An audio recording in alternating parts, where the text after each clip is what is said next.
Okay, the time right now is 6:10, so we're going to go ahead and get started.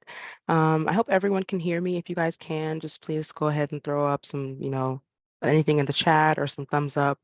Um, if not, then I'm just going to go ahead and get started.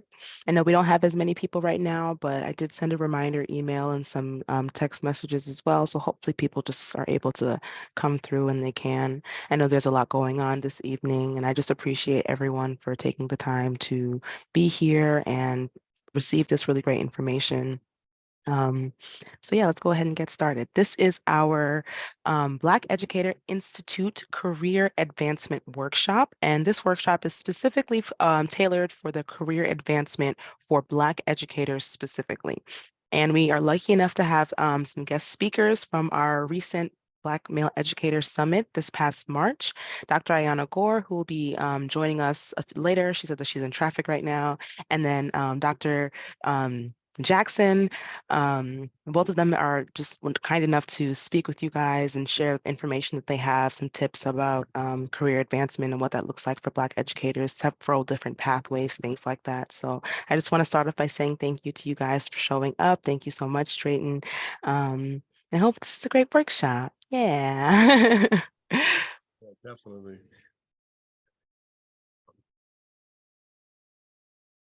Okay, so why are we here?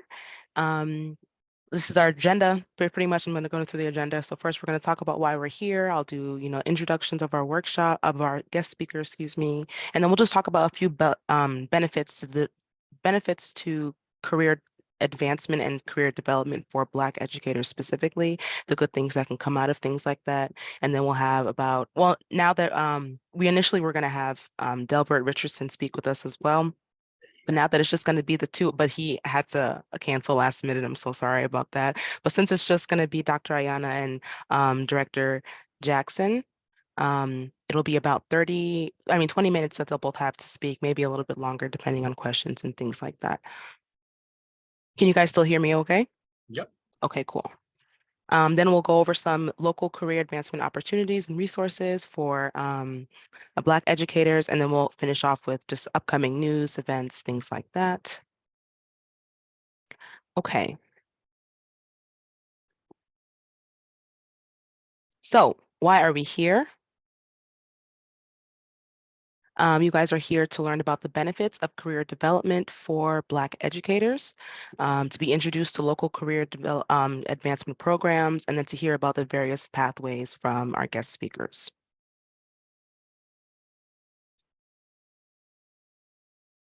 And like I said, mentioned previously, our guest speakers are Dr. Ayana Gore and Director Drayton Jackson. Sorry.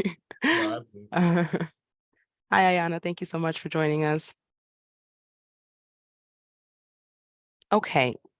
So let me start off with just some few career benefits, a few benefits of career development, and then we'll get into our guest speakers. Okay.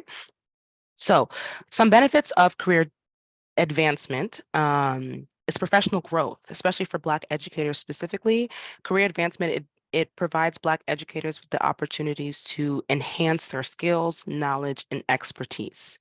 It allows them to stay up to date with latest research, best practices, and just educational trends in general for a variety of not just ethnicities, but education levels. And that professional growth, it overall just enhances their effectiveness as an educator and enables them to provide that quality education for their students. Another benefit of career advancement is just advancement opportunities in general. A lot of career advancement programs, they offer different pathways in the educational field. And so for Black educators specifically, they can qualify for promotions, leadership positions such as principal, vice principal, department head, curriculum specialist, things of that nature. And these advancement opportunities not only bring personal growth, but also provide chances to influence the educational policies and practices.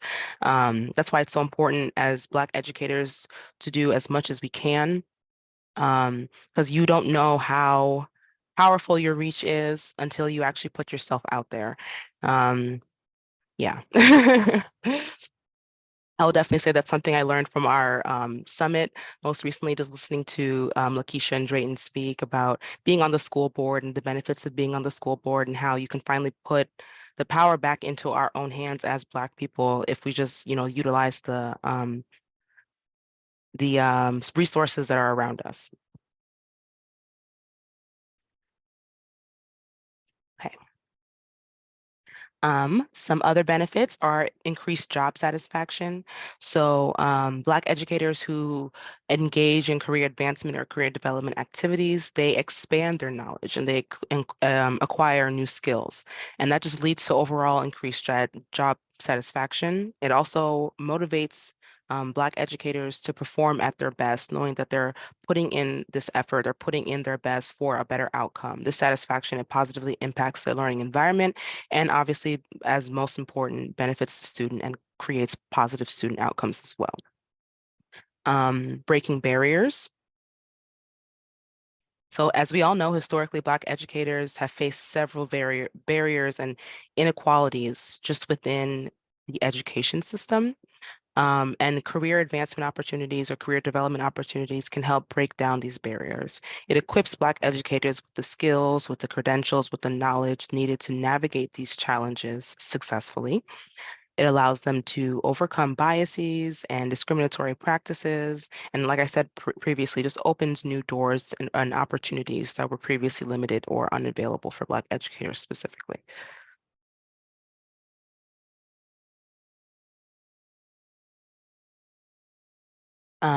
Role modeling and representation.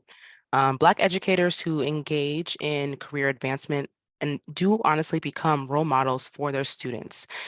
Seeing Black educators pursuing their professional growth, their personal growth and advancement, it inspires their students. You may not realize this, but it really does inspire the students that we teach, especially those from marginalized communities, to believe in their own potential and pursue their own goals.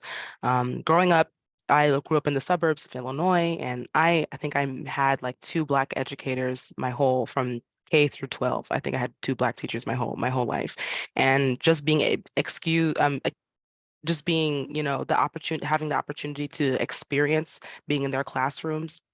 It was always something that I realized, like, I got to get an education. I don't know what I'm going to do, but I have to get an education because there just aren't enough of us. And I know how often, we feel left out and we feel left behind, and it's difficult because that's what makes it more difficult for especially Black youth or Black people in general to look at education as an educational or not an educational but as a career option. A lot of us didn't really grow up seeing that many Black teachers or didn't have that many positive experiences with school, so why would we want to become teachers later on? But then that just makes it more difficult for our students, for our youth, because they have to understand that just because something is hard doesn't mean you have to run away from it. There are more opportunities there if you kind of just, root yourself in it and find the benefits. So that's why I think, and education is something that's so powerful. It's something that's so complex. Everyone of every skin shade, every ethnicity gets education, and that should always be reflected in the people who teach. And then finally, just empowerment and self-advocacy. Um, Career advancement, it just empowers Black educators. It gives them the tools and the knowledge to advocate for themselves, for their students, for their communities, and they gain confidence. They develop leadership skills, they learn strategies for addressing systematic racism or challenges, and overall it just enables them to make a positive impact on their educational institutions and to advocate for equity and inclusion. Like I said, ways to just make education more reflective of the people who are receiving the education.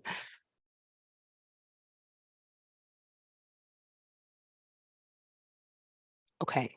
Now, what does that look like? What does career development, career advancement look like for Black educators?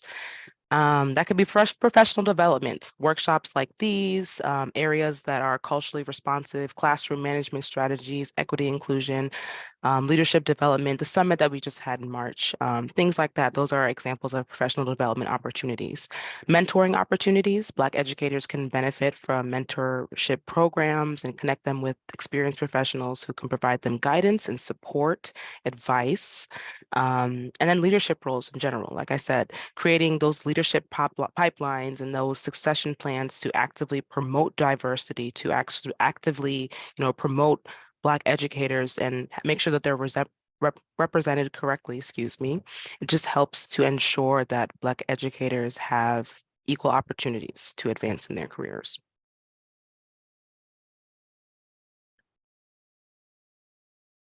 A few more ways that what career advancement looks like. Access to opportunities. So access to those leadership roles that I just mentioned, access to specialized training programs, mentorship, resources that again enhance their skills and knowledge. Self-advocacy or support from colleagues and school administrators. So school districts, every educator, especially Black educators, should aim to be a part of a school district that fosters an inclusive and supportive environment for Black educators, so that actively addresses the issues of racism, discrimination, and bias. Now, I know this is difficult. Every school district works differently, but that's why it's always important, like I said, I think it's important to not run away from those areas. If anything, they or districts that, you know, you feel are kind of running from the diversity. I feel like that's where we need to be. That's where we need to make sure that our presence is more heard, is louder, so they understand the importance of diversity. And then finally, recognition. So just creating these platforms to showcase their work and their research, innovation. It really helps to raise the visibility of Black excellence in education and their visibility within the educational community and just beyond. Okay. Now I know that was a lot of talking, guys. I'm sorry. But I do want to get started and let our first guest speaker talk, which is Mrs. Dr. Ayana Gore, excuse me.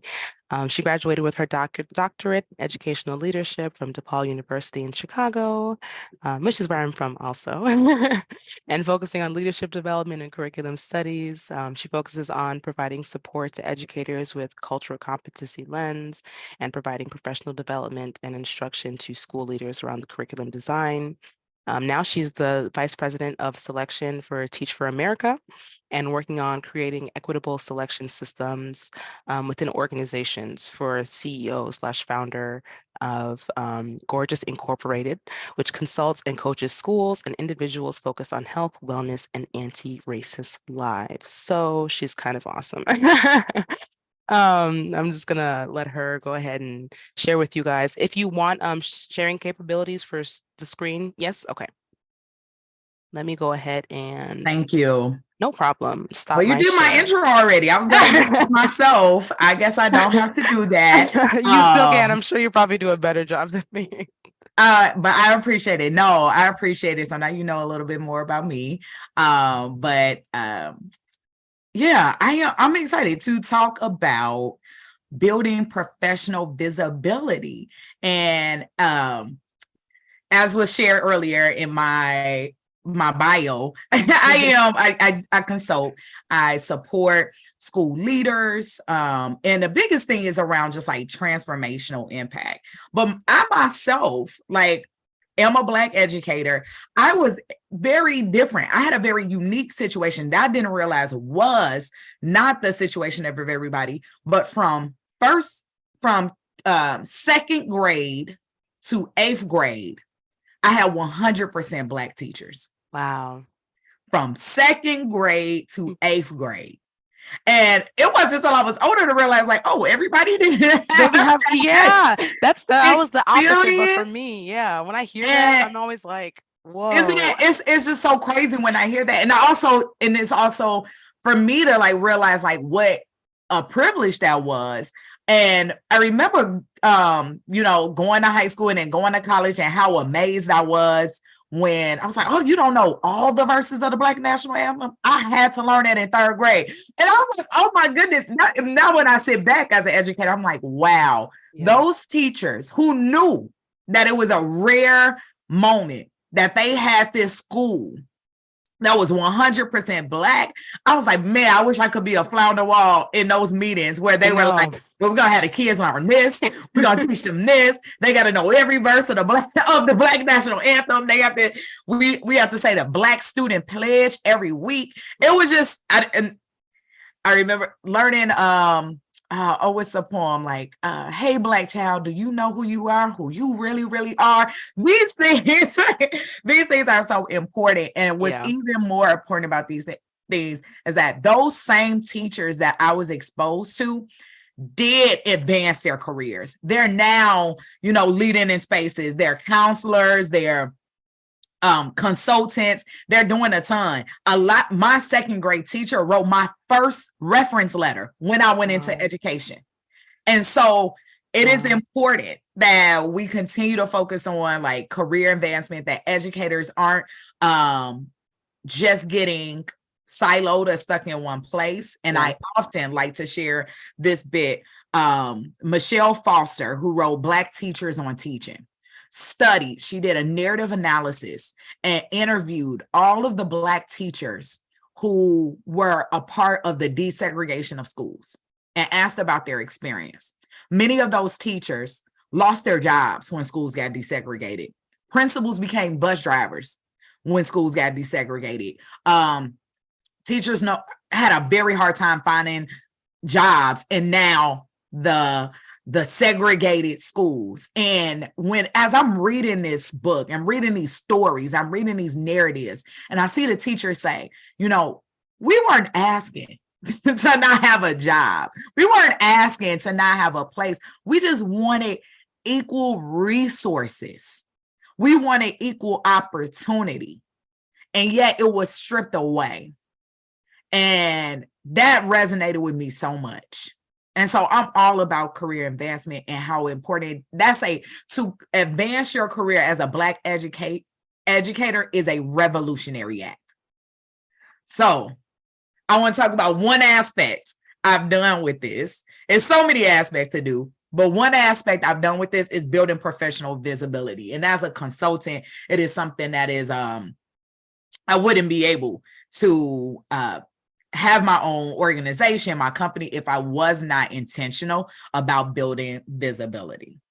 So a little bit about me, and she shares, I'm not going to share too much. I am also a parent of 2 children, and I work really hard to ensure not only am I being a model for the students, a representation for other teachers that are my colleagues or that I lead, but also from my children as well. And so my goal at this time, I don't think anything I'm going to say is like surprising, but I do hope it leaves with some direction or some ideas of where to go next in your own career advancement. Mm-hmm. So professional visibility, what do I mean by that? How do you showcase? How do you share your expertise, getting into publishing articles, presenting at conferences?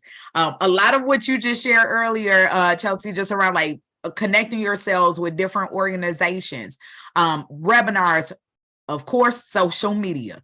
How does your work show up in these spaces to help raise your professional visibility? Increased visibility opens doors to new opportunities and collaboration. And so I want to share just different ways that you can increase that, and some examples of ways that either myself or I've seen others have to do this. So, sorry, went backwards. So first one is publish and present. Also, as I go into these different ones, why I think it's so important. I think it's so funny because I know in this space and where I'm like with ACE, the big piece of like working with young men, and we share about networking and connecting, which is typically not the biggest thing that was taught, especially in my generation, in our community. It's this like humbleness, you don't brag, you don't share too much, you don't share your business, and so I was going to talk about the exact opposite, and how it's okay to brag. And once there was a CEO, a Black woman CEO, she sat in a room of other Black educators, and she said to us, do you know I get emails on a daily from white educators saying, oh, I just want to share with you something I did today or something I did this week. And I was sitting there like, really? And this whole, like, I had never thought to do that. I would have never thought to email somebody and just say like, hey, I want to talk to you about this work I'm doing. So I just want to name, this is the direction to go.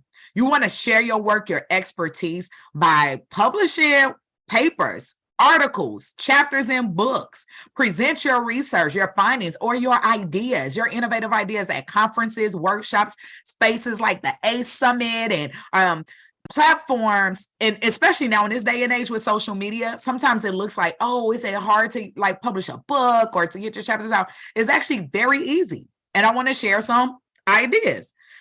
Right here on the screen is a snippet of a article I wrote. It's on edpost.com. It is free.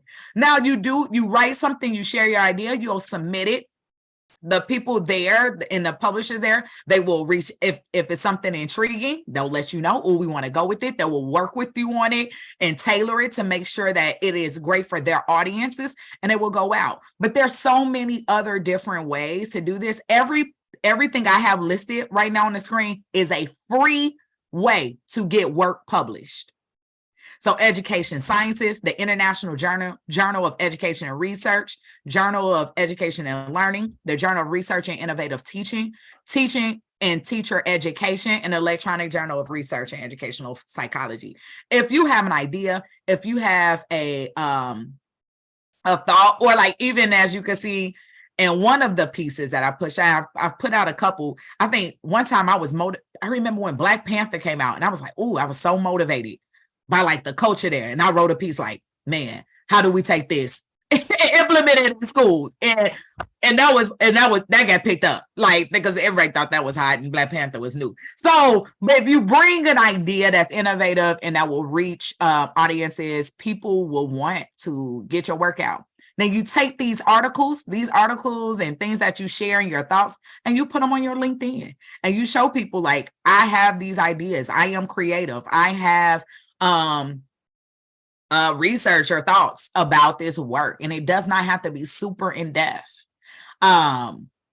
Next, participate in professional associations, such as spaces like this. It is so important to get involved. Attend conferences, workshops, networking events, and I consider volunteering for leadership roles, committee membership, speaking engagements. This involvement will help establish strong network and collaboration. And so anytime, this is why I'm here, anytime somebody says like, hey, is there an opportunity I can connect with somebody else and share my thoughts, I think this is important. If I can make it work, I try to make it work. Other organizations, I'm going to give you a tip, and I'm going to share some examples. I believe in leaving you with something concrete. All of these samples are national, even ACE, because I know ACE is in more than just Washington. I know you're in Atlanta. So Black Educators Rock, the National Alliance of Black School Educators, Association of Black Psychologists, National Association of African American Studies. Even if you're not directly in the classroom, some of these, you could be school leader, you could serve in other avenues or areas within the school system. A lot of these programs still have space for that. National Black Teachers Association. I put Black Educators Rock already, but those things I would highly recommend. Check them out. Get involved.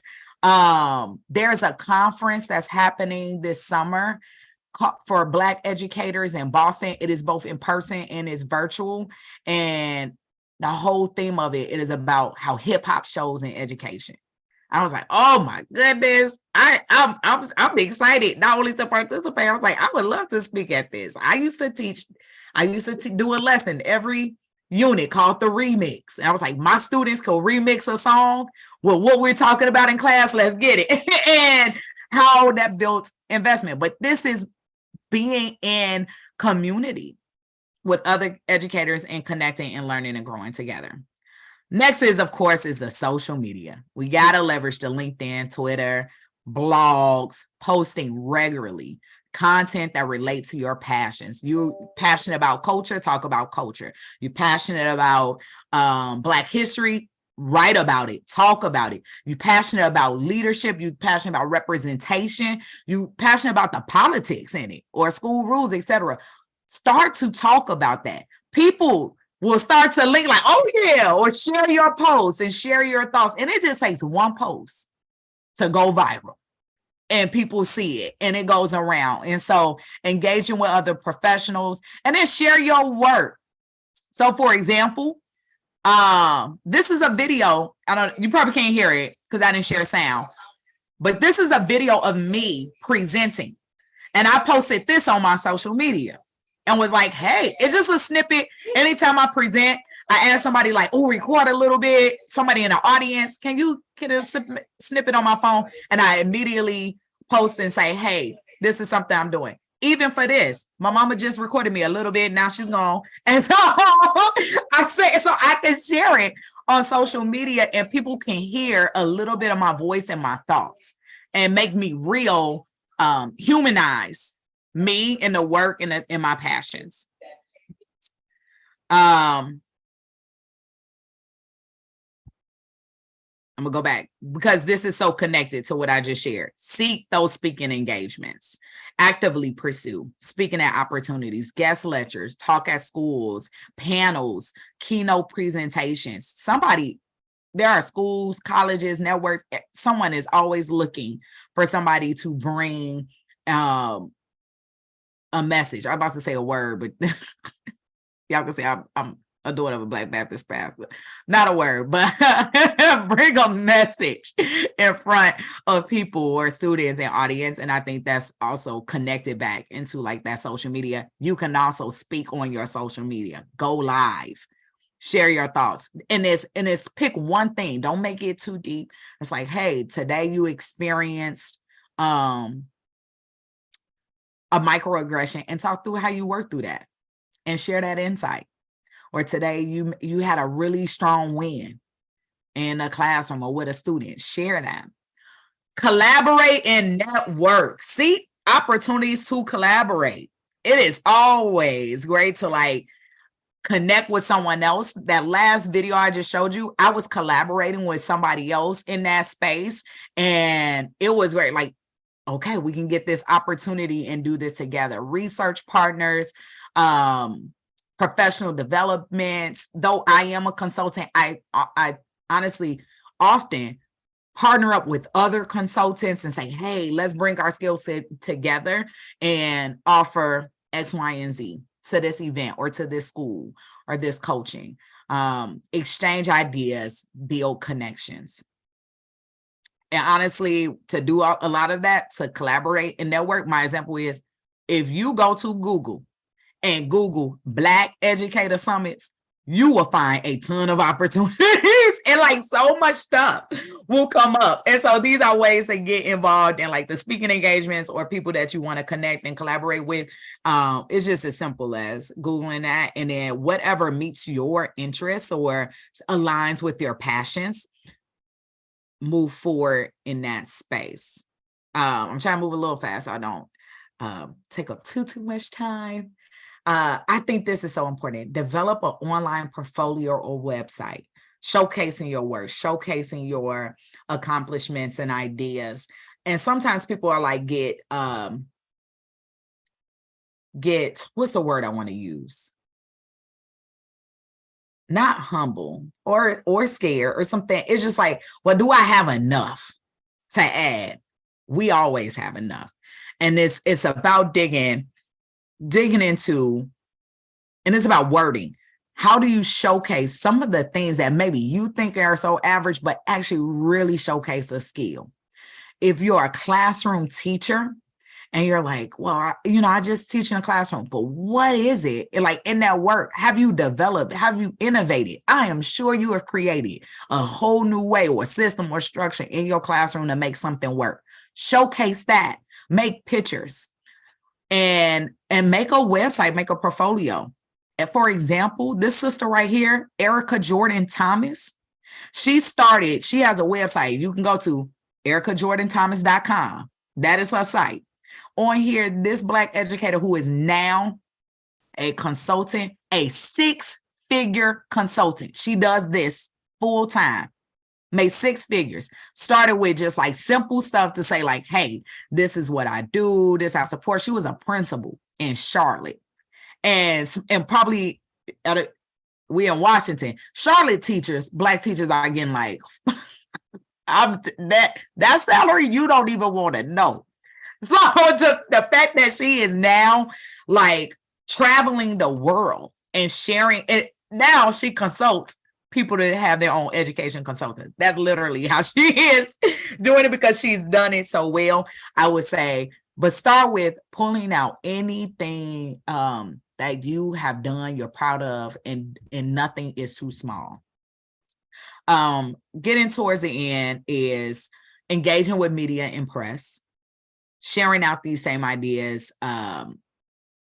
Researchers, journalists, blogs, they're always looking for someone. They're also always looking for somebody else to like quote them or like second stuff they're working on already. So sometimes if you just say, hey, I am this person, this is my field. I have a lot of thoughts about X, Y, and Z. If you ever need a contributor on that subject matter, and they're like, oh, we're writing a paper about Washington and school lunches. And oh yeah, this person, they'll reach out to you. So it's about just connecting and seeing yourself and seeing and positioning yourself and your expertise. Develop those relationships, reach out to them. This is just like a couple of tips as you reach out to journalists and whatnot. Identify who is your target audience. Send an email, express your willingness to provide insight or a commentary, pick out some, look at the articles that they write. If those are articles that connect with you, then share that.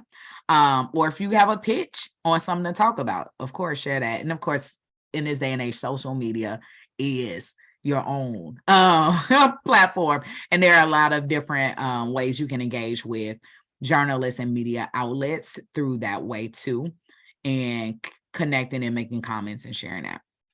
And of course, seek awards and recognition yourself. There's so many different programs, and you don't have to wait for somebody to nominate you. You can go and nominate yourself and say, hey, this is what I've done. I want to apply for this educator award. I want to apply for this school support award, administrator award, whatever it may be. You can go online, same thing, Google the different organizations, see what aligns to your skills in your community. And then that gets your name, that gets your work in front of other people within this field. And of course, broadens our network and expertise. So thank you. I hope those tips gave some ideas and some strategies of just even starting of like ways to career advance. Brag on yourself, brother and sister. That is the goal. You don't have to lie. You don't have to be, pompous or boisterous, but just be real. And it's okay because other people are doing this. And thank you. Thank you, Dr. Ayana. That was great. And I think that's something for me, I'm still kind of learning too, like you said, showing rewards and recognition for yourself. Like, I think sometimes as Black people, we kind of like wait for somebody to nominate us. And it's like, you can do that yourself, like be proactive in those spaces. So I really like that. That's something I'm trying to work on myself. No problem. Okay, now we're going to switch gears, and Director Jackson is going to go ahead and take the wheel. Do you want to share your screen as well? No share. Okay, cool. Well, look, once I knew I was between her and Delbert, I was like, I'm not sharing no. I know they have enough football. I want to say, where was you all my life? But because in truth, that's what she just said was so real. You don't know you have a story until you know you have a story. And I think that, one of the things that is so important is, knowing that you matter enough that you could change somebody's life. And I mean, I come from, poverty in Brownsville, Brooklyn, New York, and, going through what I went through, and violence and all the other stuff that I went through, I never knew that was a story. You know what I'm saying? Yeah. I never knew that experience would turn into somebody saying, wow, you went through that? And you're still alive, you're not in jail, and that becoming something. So when we talk about, educators, that it's real. Like every day that you go into that classroom, it's a movie. you know what I'm saying, that you're experiencing. And I think that, for Black educators and especially public education, it is a totally different experience than our private school or our charter school people, or even back then when I was growing up, you had the Catholic school, and I think that what she was talking about is that growth factor, and what some of the data shows, not a lot of it, but I think it doesn't get taught to us enough. I sat in Dr. Yana's a session, which I was so happy for, because I left out of there with so much information on data that it was really interesting to me to know certain, aspects, like 7% of teachers, of our colors. Like, man, wow, that's the lowest all outdoors, right? And as a school board director, how can I change that?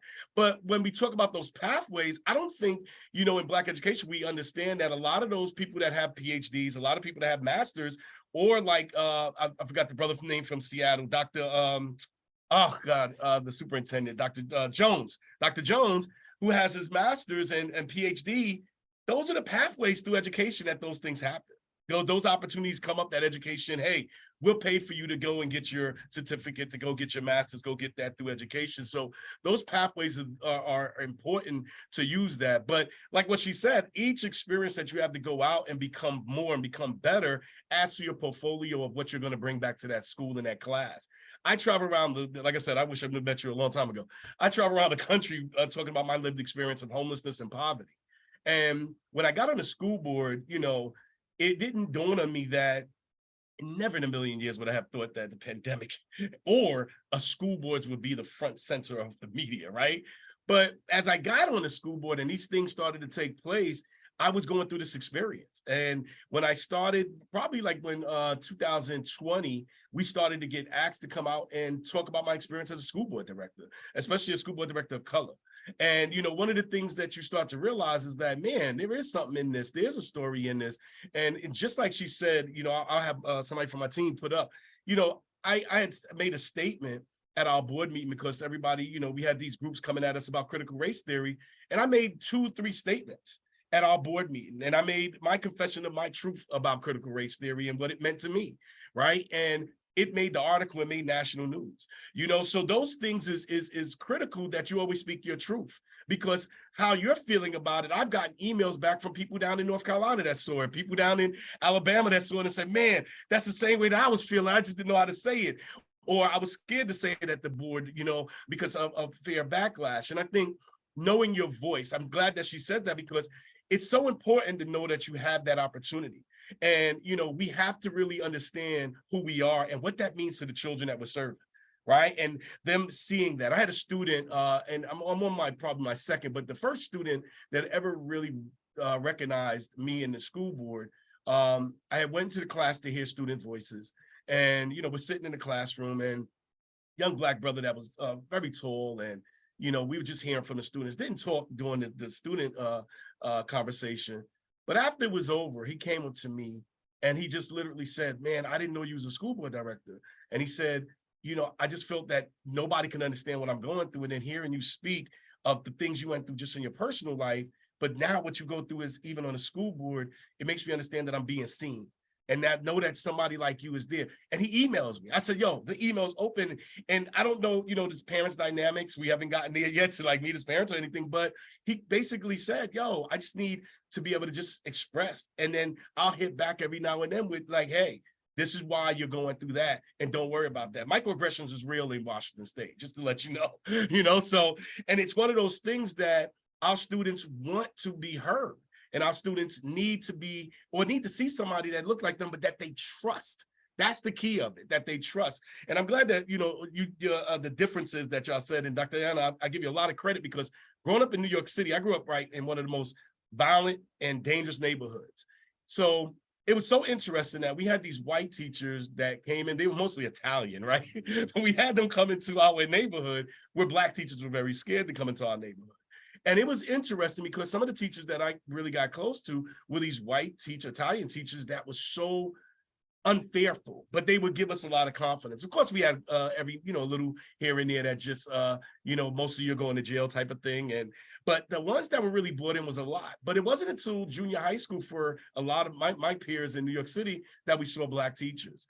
And it was in there that we saw the compassion to say you can do better. You're going to do more. And those things were very important to somebody like me, that I was in special ed because I had anger issues, supposedly, right?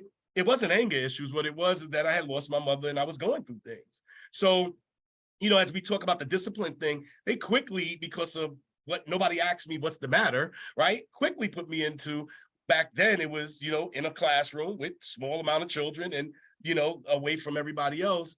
And it wasn't until junior high school that a Black science professor, who became my brother-in-law out of all things, it was so crazy, but came to and was like, he put an equation on the board and I was able to solve the equation. And the question that he came to me is, why are you in special ed? And I couldn't answer it. I was in special ed for like 4 or 5 years by then. And it just dawned on him, it's like, wait a minute. Okay. Then he asked the right questions to my mother, to my stepmother, and then to my grandmother on, why is he in this? And then when they tested me, wasn't that I was dumb, wasn't that I was smart, I had issues.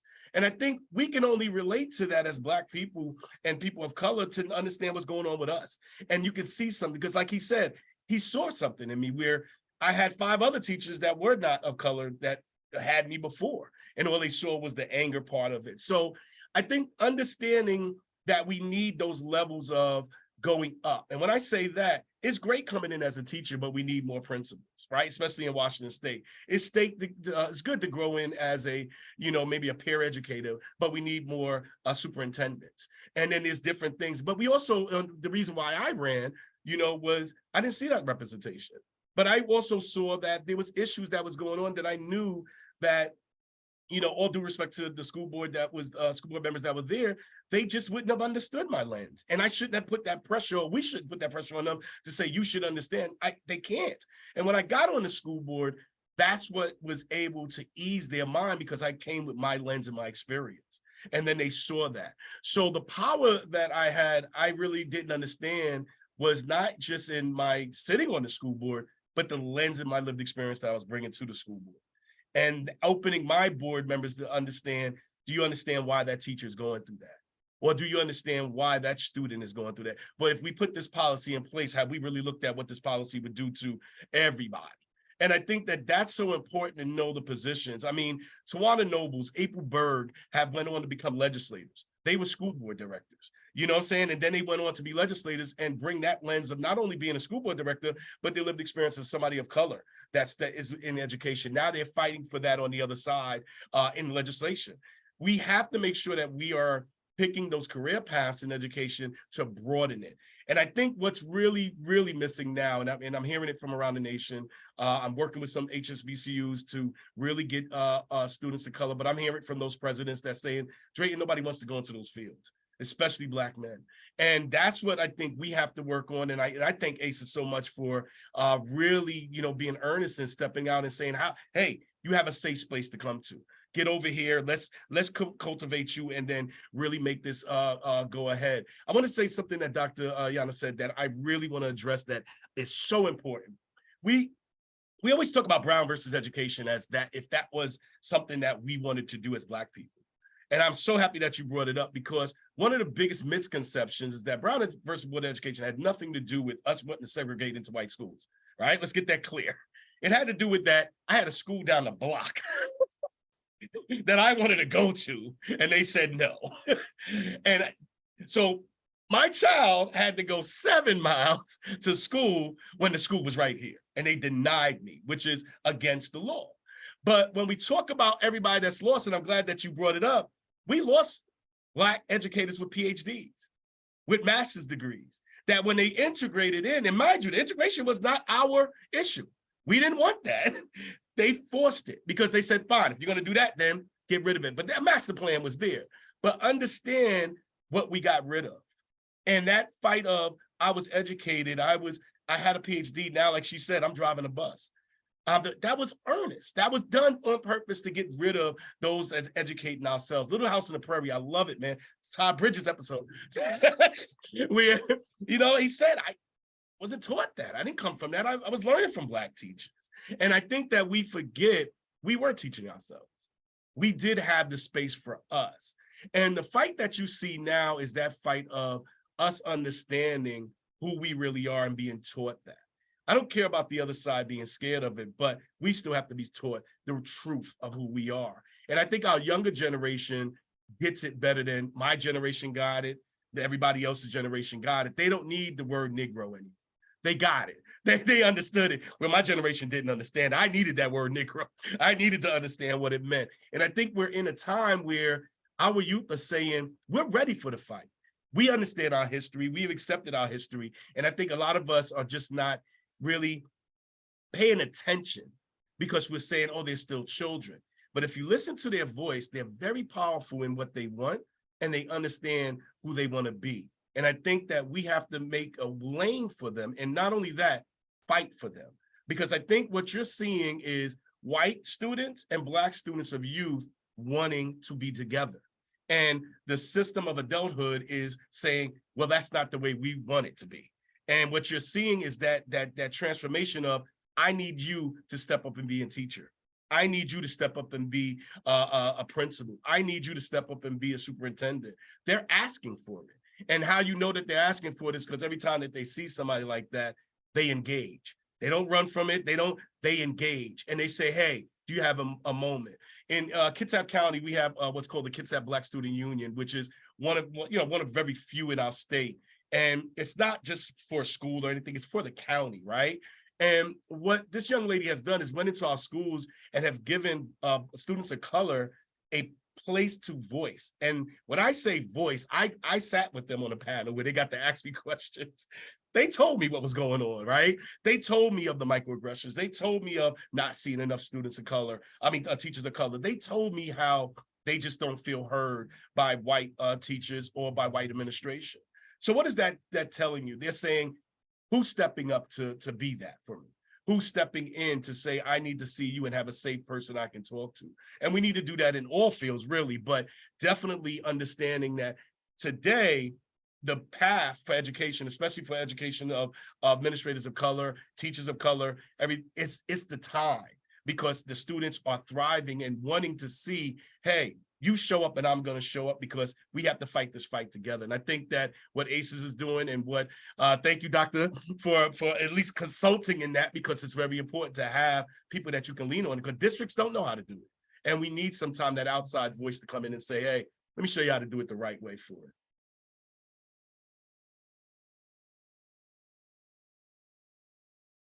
Thank you so much, Drayton. That was great. Yeah, I Yes, really thank you. appreciate you guys. Yeah, it's true. It's true. Thank I you feel so like this much. is as Black teachers, we're kind of so used to things happening that we kind of forget that, we can put the power back in our own hands. Mhm. And Right. that was really what I wanted the purpose of the workshop to show, is that like we can really do these things for ourselves and create these positive things. And like you rightfully said, Drayton, you would be surprised, like, so interesting how you were talking about how you were in special education for so long, because I was only a special education teacher for about 2 years, and I honestly, I kind of had that same situation with my own student. So I had this one Black student, and he was in special ed, and he was extremely smart, and I was working with him. I would ask him questions. He would act like he wasn't paying attention because he already knew it already. And I'm like, why are you in sped? Like, I don't understand. Like, I just don't really get it. And then I'm talking to his teachers, and they're like, oh, well, he acts out, he talks a lot, he's this, he's that. I'm like, maybe he's just not being challenged enough. Instead of Right. putting him in special ed, maybe we should put him in more developing classes, or advanced classes or something like that. Well, I'm not Right. really sure if he can. Well, immediately with the excuses, without even trying, just Right. immediately with all Exactly. these reasons why it couldn't happen. And I was like, I'm gonna talk to his mama.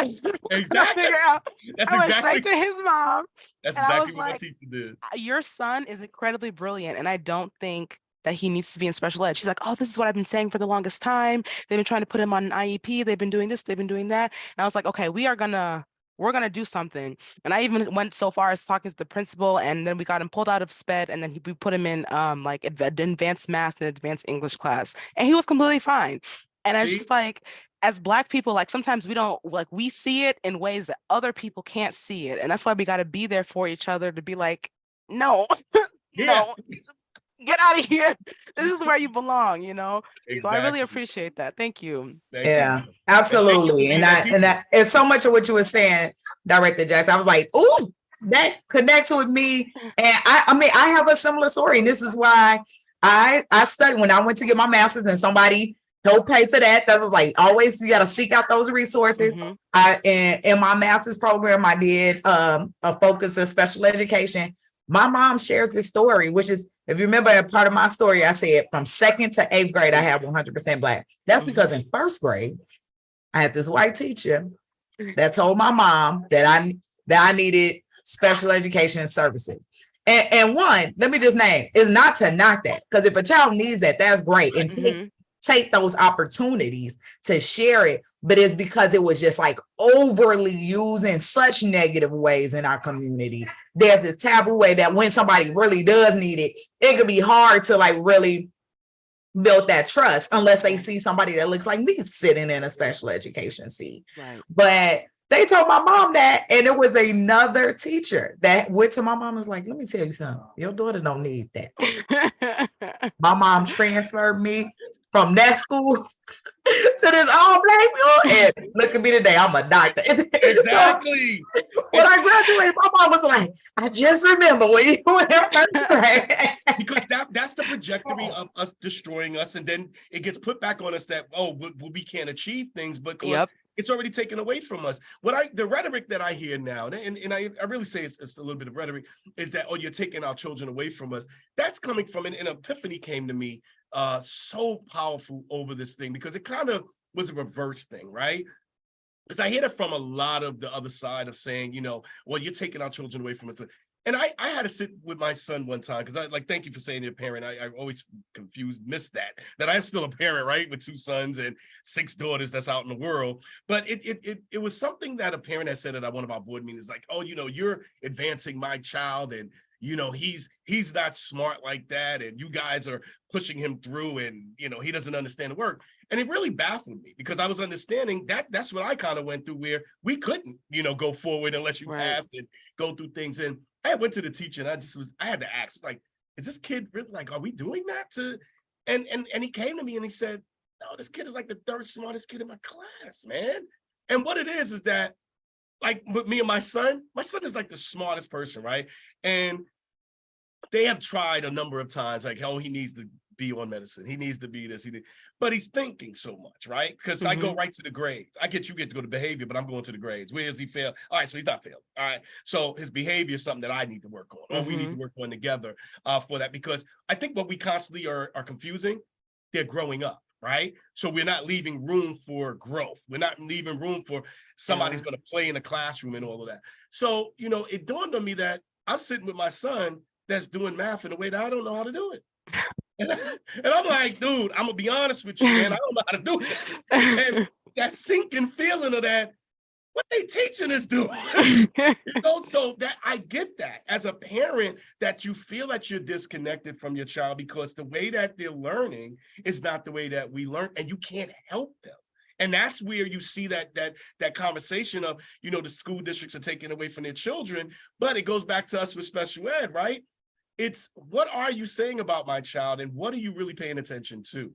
And I think that, like you did, you paid attention to that there's something there in that child. And I think, to credit to a lot of our teachers, they do that. Today, because of the fear of politics, because of the fear of retribution, our teachers are being more hesitant now to step up and say that, no, your child is smart. No, your child is that, and saying, hey, you're the one that's going to go ahead. And I think we have to be mindful that education right now is politics. And the atmosphere, I mean, you don't understand what we go through it on the board. Like, trying to get people to run was like, yeah, I'm not doing that, Dre. I already saw what you went through, right? But it's important to know that we have to keep pushing for our teachers, and the good teachers that are trying to point those kids out like you did and say, no, this person is really, really intelligent. No, they don't have a discipline problem. They just have a board problem. And they're just bored out of their mind, and we need to figure it out. That's why, just this last bit, if you go to Running Start and you go to special classes, we're not making it in there, because the outlier is discipline. Not that child is not smart, not that child has not gotten a 4 or a 3. It's, well, I don't think that they can survive in the specialized class. And if you look at our numbers as students of color, we're not in those. Yeah, that's very true.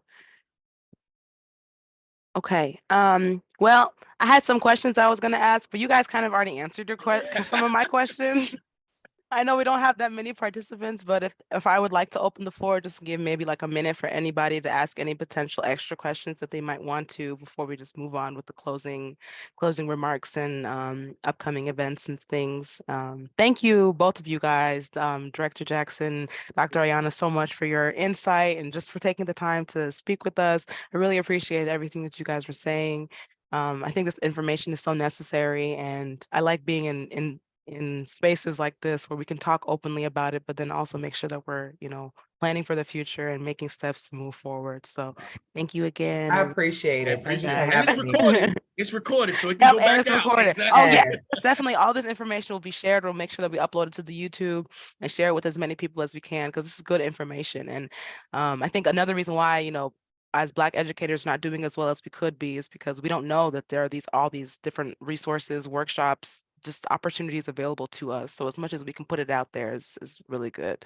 And thank you, Doctor, for putting that information. I'm going to make sure that I put that out there as well. So the small amount of educators of color that I have in my district, they're going to get that. Yeah, yeah. Yes, feel free if you want me to come and talk. Oh, I got you. You're already on the list. Please let me know. I would love to collaborate.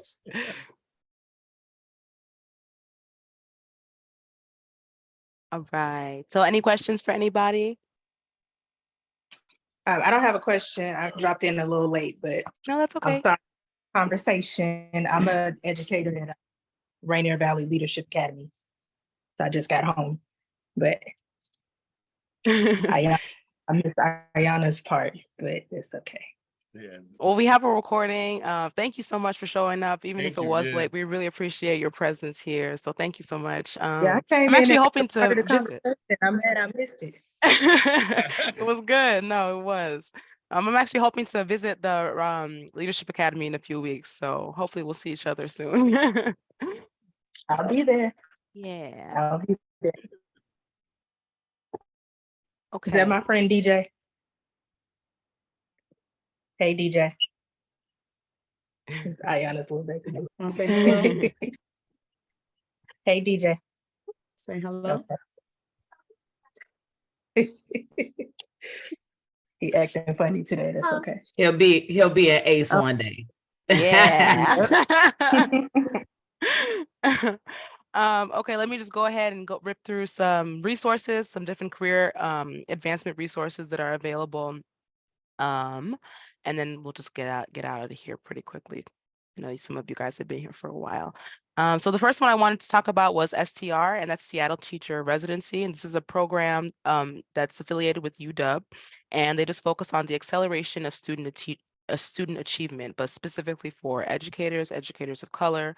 So they recruit different educators, and they provide them with different training and educational opportunities so they can get their master's in teaching, and from UW specifically. And then they are able to get their Washington State teaching certificate, and then they have options to work in Seattle Public Schools or different schools in the state of Washington. So this is a really good program for anyone who is already a teacher or would like to become a teacher who's interested in actually obtaining their license while also getting their master's.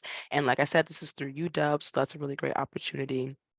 They're also currently looking for special education teachers or just paraprofessionals, any type of teacher that can be a substitute for different teachers in the Seattle Public School area. So if you know anyone who's looking for any type of sub work, this little QR code is an application for you guys to fill that information out. Right. Last but not least, from Seattle University, we have the Center for Social Transformation and Leadership. And this is actually the organization that we partnered with for our summit in this past March. And basically they provide, different opportunities and create different social impacts for educators of color, excuse me. So they work to empower not just current educators, but students, faculty, alumni, things like that. And they provide different continuing education programs and classes for future educators as well. We are actually partnering with them in the fall, and we're going to be promoting some classes for educators, some professional development classes. They're going to be both in person and virtual, and it'll just be like a few different like workshop classes that we're going to be doing with some of their Black educators as well. And it'll be about a variety of topics, open for both men and women. Basically, some of the things that people were talking about in the summit, like we want to see more of, we're pretty much turning it into like a little like class series through Seattle University. So that should be really fun, and that's going to be offered in the fall. And then we also have this clock hours. Don't forget, if you are interested in receiving a clock hour form for this workshop, just go ahead and reach out to me and fill out our feedback form, and then you automatically get the clock hours, and you'll get, I believe, 2 hours for this workshop. Other things to look out for, our parent cafe, we have a financial empowerment series. So we actually just recently had one last week, Saturday, but this is going to be like a series. This is the second out of several series, so there will be more coming eventually. And these are in person, but they also have a virtual option as well. So if you're interested, just make sure that you reach out to Kim at ACE Academy right here. I can also put her information in the chat as well, so you can get more information about when their next series is or who's going to be hosting. They sometimes invite different like financial experts to come and talk to like both educators, educators, parents, and students, just about, financial empowerment, ways that we can, learn how to manage our money better as Black people and build generational wealth. That's mostly the biggest theme of all of those series. And we are doing our summer learning experience as well. So this summer, it's just like a 2-week classes that we offer from our ACE educators, Black male educators in different subject types. And it's just available for Black male youth. They just come for like eighth and ninth grade, and they just come for like a few weeks, and they learn about different things, not just about like math, science, humanities, but then they also get the opportunity to do like engineering, and there are some field trips and stuff that we take them with as well. So if you know any young men in 8th or 9th grade who would be interested in doing the summer learning experience, the link is also right here for them. ACE is also doing our ACE scholarship. So we're going to be providing $1,000 to 5 students in vocational or technical schools. So if you know any Black students who you feel like should be nominated for the scholarship, please, either send them the information or send me their information or send them this information or whoever. Just go ahead and nominate them, because we really want to just, give back out there and do as best as we can for our educators and our students in general, because we know things are not easy. So yeah. And then, like I had mentioned before, Seattle University and the Black Educator Institute, we are going to be doing those professional development courses starting in the fall. And so if you want more information, you can reach out to me about that, like what classes we're going to be showing and who's going to be teaching which classes. All that information is going to be rolled out as the summer goes along. Last but not least, site visits. I mentioned I was going to RVLA. I also want to go to Kitsap County as well.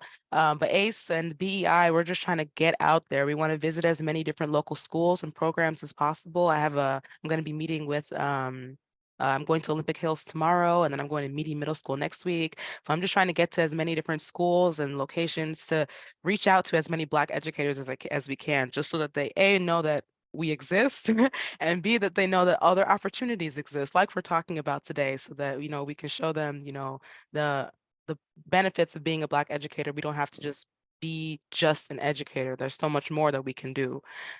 So if you know any other programs that you would like us to visit or get in partnership with, please reach out to me or have them fill out the site visit availability form. And we also just started doing our we're actually coming to present for just the teachers. So we're hoping to like visit schools and like speak to just the teachers. But like when I'm going to Meany Middle School next week, I'm one of the Black teachers, she's doing like an assessment with one of her students, and she really wants me to visit and like observe that. So I'm doing stuff like that too. It honestly just depends on whatever you guys are looking for. We're hoping to speak with the educators, but we also want an opportunity to speak with students too, because like ACE obviously offers to both teachers, parents, and students. So we're trying to talk to everybody. Okay. And then last but not least, our mentoring program. We just started our mentoring program. It's kind of fresh. And Director Jackson is actually a part of that. He's going to be one of our mentors in our mentoring program. So if you know anybody who's interested in receiving mentorship or would like to be a mentor to Black educators specifically, please send them my way or fill out the QR code right there as well.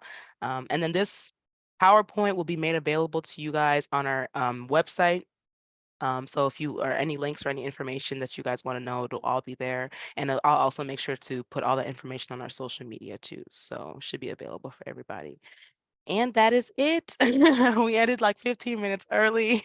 Thank you again, everybody. Thank you again, Thank Director you. Jackson. Thank you, No, Dr. thank you. Ayana. Thank you, Courtney and for and Sullivan as well. Just everybody who attended the workshop and just for being here, just for taking the time. I know you guys could have been doing anything, but you decided to No. spend it with me, and I appreciate That's it. important. So.